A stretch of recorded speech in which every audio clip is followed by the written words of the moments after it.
Eu saúdo a todos na doce paz do Senhor Jesus. Evangelho de Marcos, capítulo 1.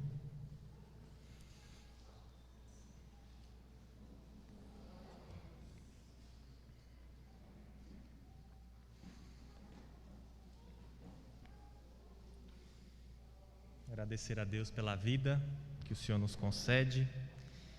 Estamos na sua casa, nesta noite, neste dia, para louvar o seu nome bendito.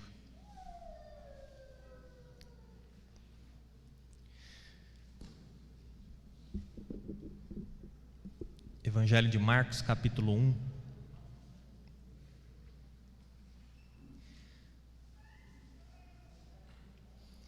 Eu quero pregar um sermão cujo tema é: quem é este?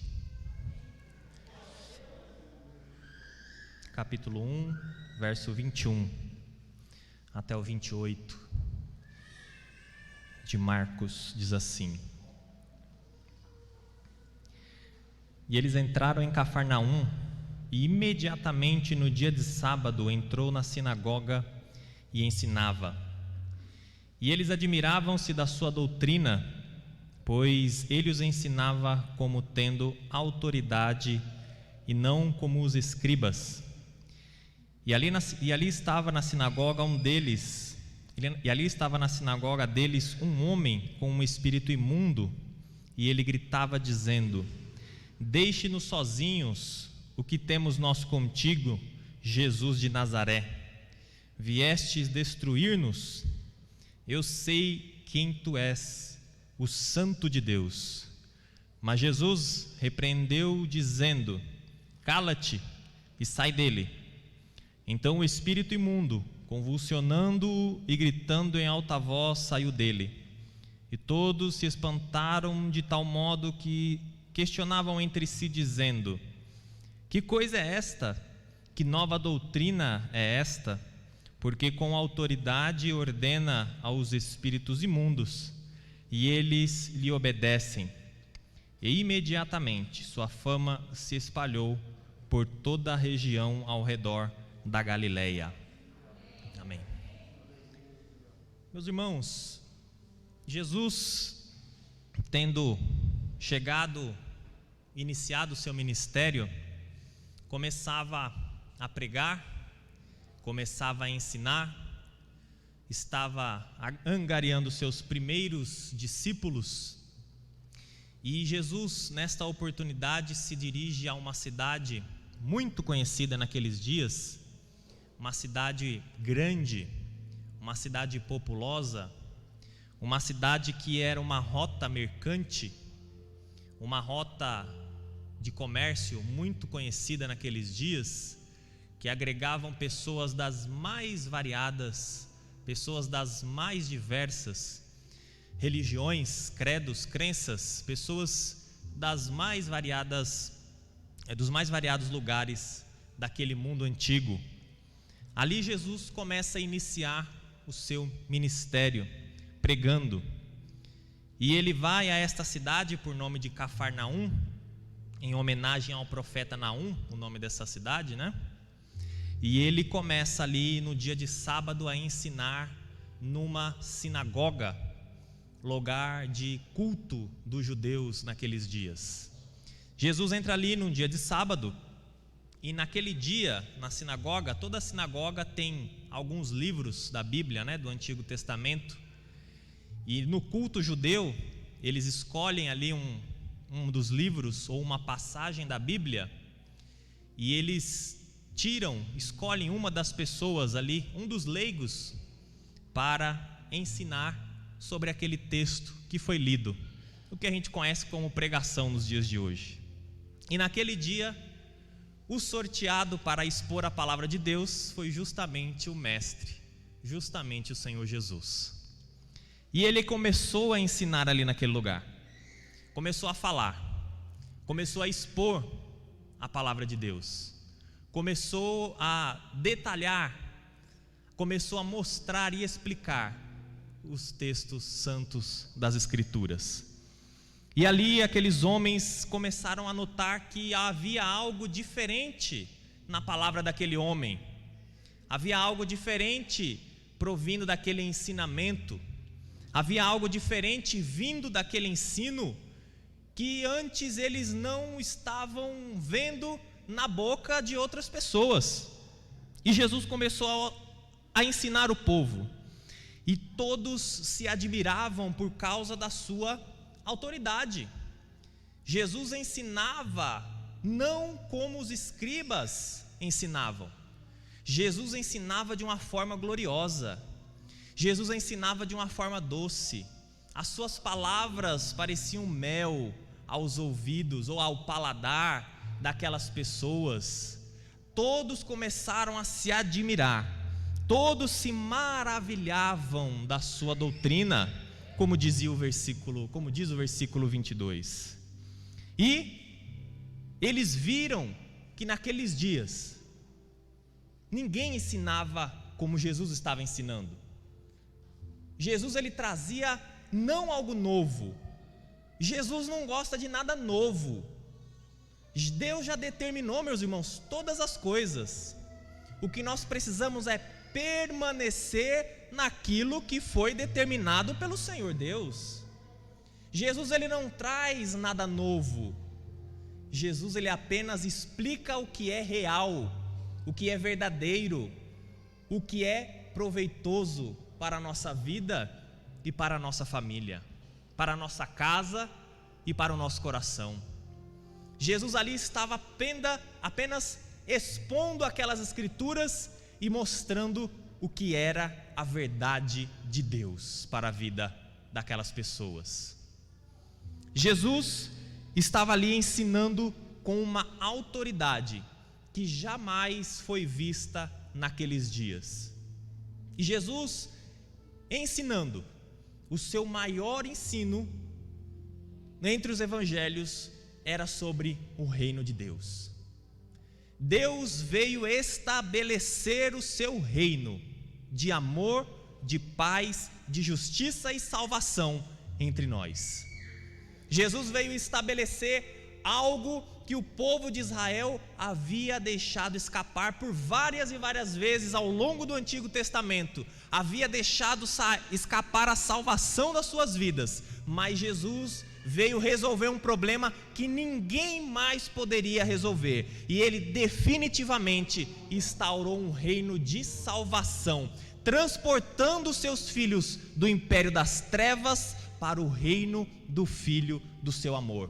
E Jesus começava a iniciar o seu ministério ali naquele lugar, e todos se maravilhavam da sua doutrina.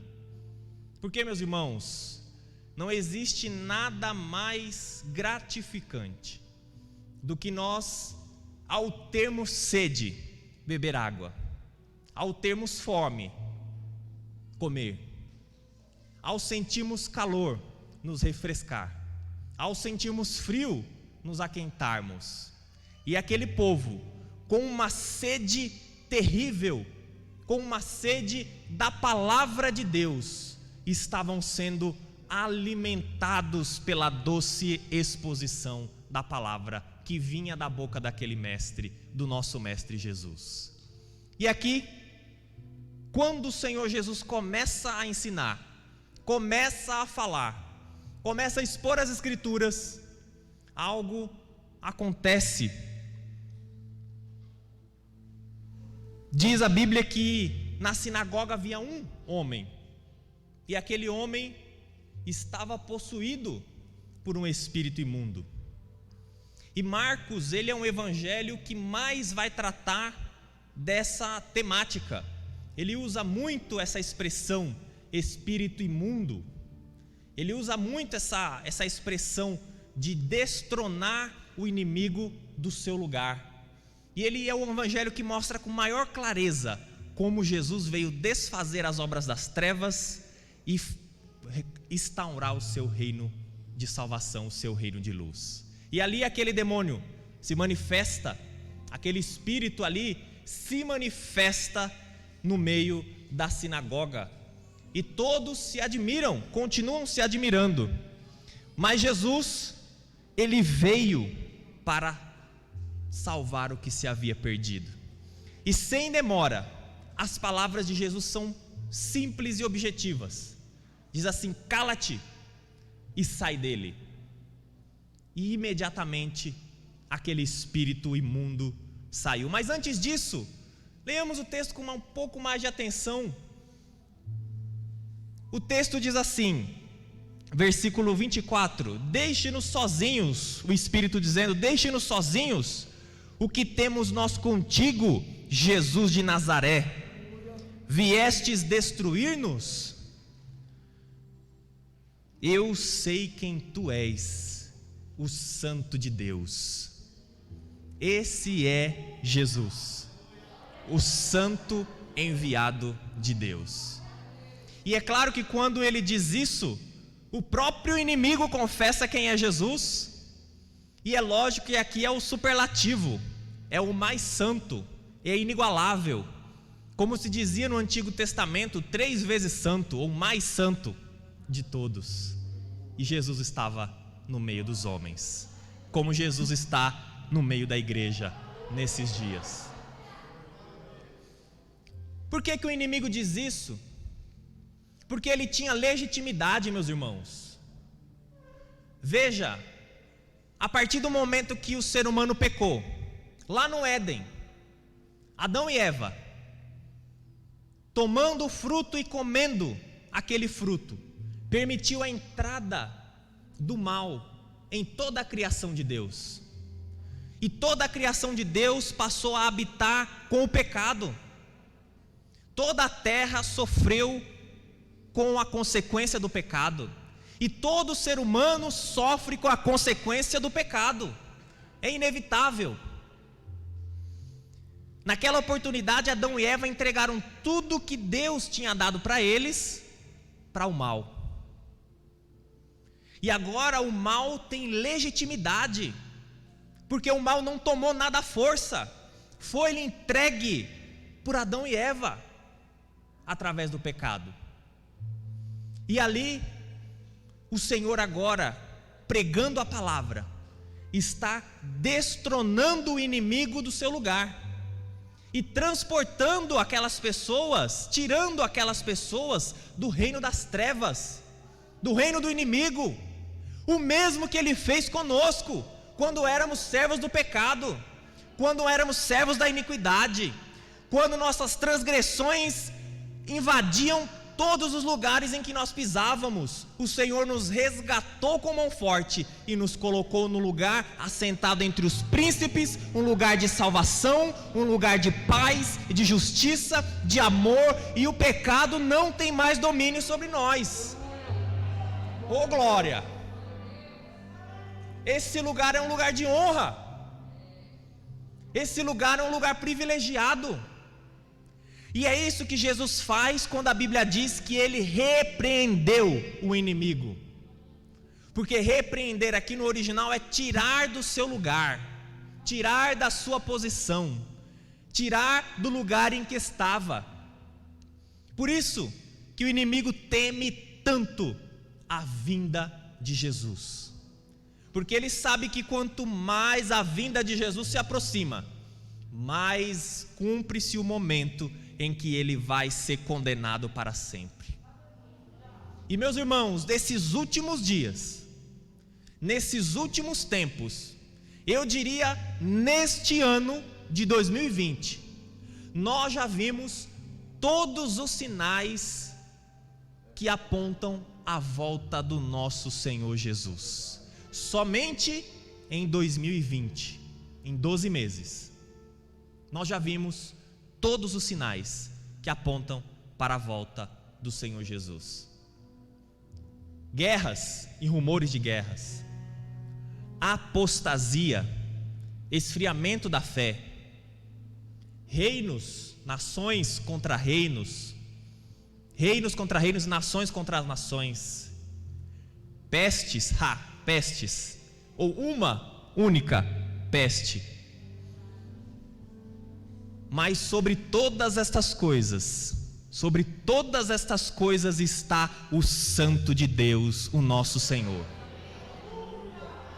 E tudo isso serve-nos de sinal, serve-nos para estarmos apercebidos, estarmos atentos e vigilantes, porque breve vem o Senhor da nossa vida. Breve o Senhor vai raiar nas nuvens para buscar um povo seu, lavado e remido com o sangue do Cordeiro de Deus. E aqui Jesus estabelece o seu reino, tirando a legitimidade do inimigo, tomando ele toda a autoridade, para que hoje nós pudéssemos proclamar: ora vem, Senhor Jesus. Começou aqui. E aqui nós vemos este demônio dizendo com os próprios lábios quem era Jesus, o Santo de Deus. Mas é interessante, meus irmãos, que as palavras de Jesus, elas falam tanto quanto a sua atitude. Tem um texto interessante em Mateus capítulo 17, que os inimigos, ou melhor, um inimigo, um demônio se manifesta numa pessoa, e ali os discípulos não conseguiram expulsar aquele demônio. E ali Jesus vai e diz assim: até quando vos sofrereis, geração incrédula e perversa? E Jesus repreende aquele demônio e ele sai. Depois, em particular, os seus discípulos o perguntam o porquê não conseguiram expulsar. E aí Jesus diz que aquela casta só sai com jejum e oração. Mas antes disso, Jesus diz assim: a vossa pequena fé, é por causa disso que vocês não puderam expulsar este demônio. Meus irmãos, nesses últimos dias, nesses últimos tempos, a nossa fé, ela tem que estar enrijecida, enraizada na palavra de Deus. Os ventos estão muito fortes, os ventos estão contrários. Nós precisamos enrijecer e fortalecer a nossa fé, porque nós corremos o risco, sim, de ficarmos para trás na corrida da salvação. Nós corremos o risco de ficarmos para trás na chegada à terra prometida, na chegada à terra santa. Nós precisamos fortalecer o nosso coração e a nossa fé perante o Senhor nosso Deus. Não existe outra saída. Precisamos nos desembaraçar de tudo, de todo mal, de todo peso, e seguir adiante, pois o Senhor está voltando para buscar o seu povo. Meus irmãos, se nós olharmos para esse texto com maior cuidado, as pessoas dizem que Jesus, pregando e ensinando, ao manifestar-se o demônio, Jesus expulsa, repreendendo aquele demônio, aquele espírito, e aí todos se maravilham da sua doutrina, todos se maravilham do seu ensinamento, porque naqueles dias, meus irmãos, eles entendiam que o ensino da palavra estava intimamente ligado com a autoridade que se tinha sobre os espíritos imundos. Por isso que eu digo que nós precisamos nos fortalecer nesta palavra, porque esta palavra é fiel e verdadeira, ela não desampara nunca, jamais. Tudo que Jesus faz é somente legitimando aquilo que ele ensina. Por isso que aquele povo se maravilha da sua doutrina, porque os escribas não ensinavam dessa maneira. Os escribas ensinavam de uma maneira e praticavam de outra. Jesus diz assim, capítulo 22 e 23 de Mateus: façam tudo o que os escribas estão falando, mas não façam aquilo que eles estão fazendo. Mas isso, meus irmãos, no reino de Deus não existe. Não há uma desconexão entre a minha vida e aquilo que eu prego, entre aquilo que eu sou e aquilo que eu vivo, e aquilo que eu pratico. Não há uma desconexão entre a teoria e a prática. O reino de Deus é uma coisa só, envolve, requer de nós santidade tal que expõe a palavra de Deus. Por isso que Jesus ele tem autoridade sobre aqueles inimigos, sobre os espíritos. Autoridade que muitas vezes falta na igreja, por falta de credo e conduta, teoria e prática, fé e obras. Muitas vezes falta a nós, porque nós não olhamos e atentamos aos detalhes da palavra de Deus. Por isso, meus irmãos, aquele inimigo, aquele espírito sai subitamente, rapidamente. A Bíblia diz que ele agita violentamente aquele homem qual está possuído, e depois sai, e ali todos se maravilham da sua doutrina, e esse espírito nunca mais voltou, porque a palavra do Senhor é uma. E todos se admiram: que nova doutrina é esta? Que nova doutrina, que novo ensinamento é esse? Porque com autoridade ordena os espíritos imundos e eles lhe obedecem. Este é o Senhor Jesus. Este é o Salvador da nossa vida. Este é o Senhor do mundo. Esse é o Deus Criador dos céus e da terra. Este é o Senhor que nos salva e nos purifica. Adão, ao ter entregado todas as coisas para o mal, ao longo do Antigo Testamento, nós vemos que os homens tentavam se aproximar de Deus, os homens tentavam buscar a Deus. Nós vemos isso na descendência de Sete, filho de Adão. E aí, diz que a descendência de Sete se misturou até que Noé veio sobre a arca e eliminou todos eles. Aí Deus firma um pacto com Noé, mas os descendentes de Noé desobedecem o pacto. E aí vem Abraão e Deus firma um pacto com Abraão, que sobre a fé de Abraão todas as nações seriam benditas. E aí vem Abraão e vários dos seus descendentes se tornam o povo de Israel. E Deus firma um pacto com o povo de Israel. E Deus institui o sacerdócio, Deus institui o sacrifício, tudo para avisar para que o homem pudesse se aproximar de Deus. E ali, através daquele sacrifício, imolando ou sacrificando um animal inocente, os pecados daqueles pecadores eram cobertos, não perdoados, cobertos, e eles se aproximavam de Deus. Mas a própria nação de Israel também não honrou o pacto. A própria nação de Israel não honrou a aliança que o Senhor fez com eles. E Deus prometeu uma nova aliança. Deus prometeu um novo pacto. Deus prometeu uma nova salvação, que foi realizada através do seu Filho, o Santo de Deus. Porque vindo Jesus, tomou a cédula, tomou a dívida e cravou essa dívida que era nossa, tomou a nossa dívida de pecado, cravou ela na cruz com a sua justiça. O nosso pecado caiu sobre ele e a sua justiça caiu sobre nós, nos dando um caminho aberto para que nós pudéssemos encontrar verdadeiramente a Deus. Este é o reino de Deus.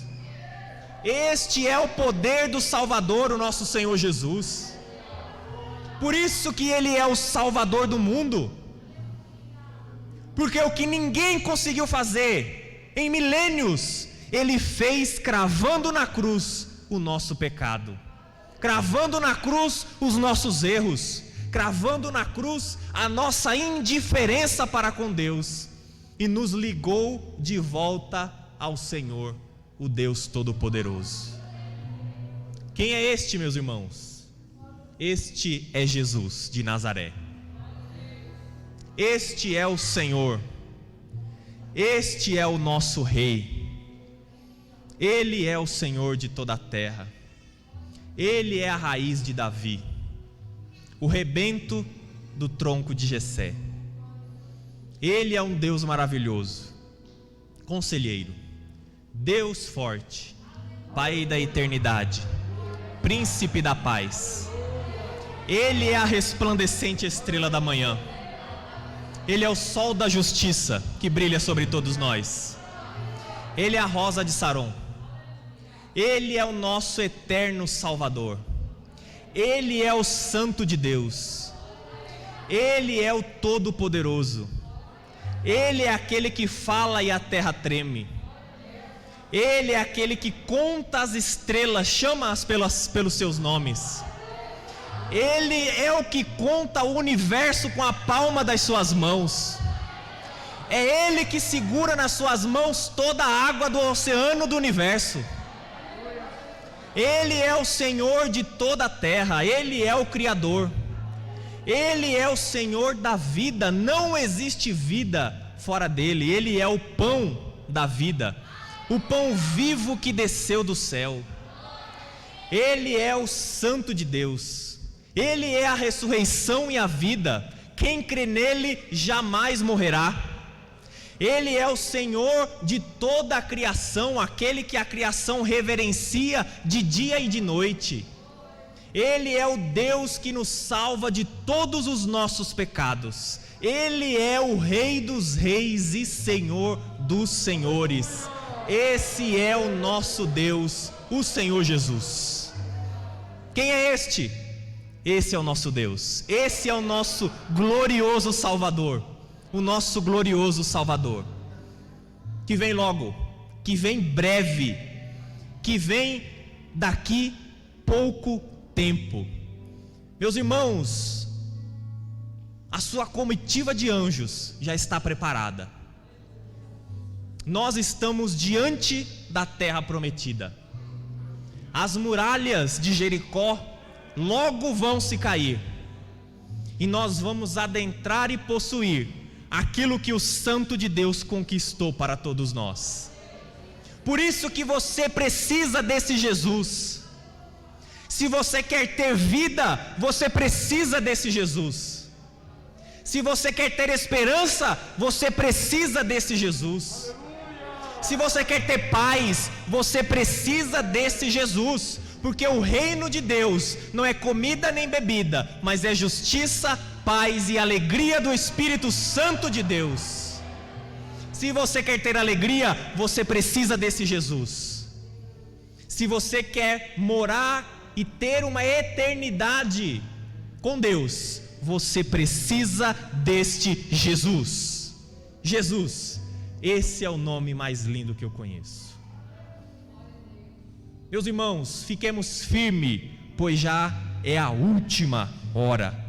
É já o último tempo da igreja do Senhor aqui na terra. Que Deus possa abençoar a sua casa, que Deus possa abençoar a nós, em nome de Jesus. Ore por mim, meus irmãos, eu necessito muito das vossas orações. Que Deus abençoe a todos, em nome de Jesus. Obrigado, pastor.